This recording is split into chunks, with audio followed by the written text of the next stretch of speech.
প্রথম চান্সে যদি জান্নাতে যেতে চান, জাহান্নামের কোনো স্পর্শ ছাড়া যদি জান্নাতে যেতে চান, তাহলে এই 16 বদঅভ্যাস থেকে, 16টি অপরাধ থেকে নিজেকে বাঁচাবার চেষ্টা করতে হবে। নাম্বার 1, যাদের মধ্যে ঈমান নাই তারা জান্নাতে যেতে পারবে না। দ্বিতীয় সবচেয়ে বড় বাধা হলো আত্মীয়তার সম্পর্ক ছিন্ন করা। আত্মীয়তার সম্পর্ক ছিন্নকারী সে জান্নাতে যেতে পারবে না। তৃতীয় বড় বাধা হলো যারা চগলখড়ি বদঅভ্যাস আছে, এই রোগটা। চতুর্থ, প্রতিবেশীকে কষ্ট দেওয়ার রোগ যাদের আছে। 5 নম্বর হলো অহংকার। 6 নম্বর হলো প্রতারণা করা, মানুষের সাথে মানুষকে ধোঁকা দেওয়া। 7 নম্বর হলো দান করার পর খোঁটা দেওয়া। 8 নম্বর হলো কৃপণতা। 9 নম্বর হলো ঘুষ দেওয়া নেওয়া।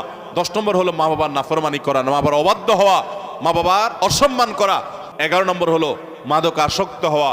12 নম্বর হলো হারাম উপার্জন দ্বারা, হারাম খাদ্য দ্বারা, পানীয় দ্বারা শরীর গঠন করার। আর 13 নম্বর হলো রূঢ় স্বভাবের হওয়া।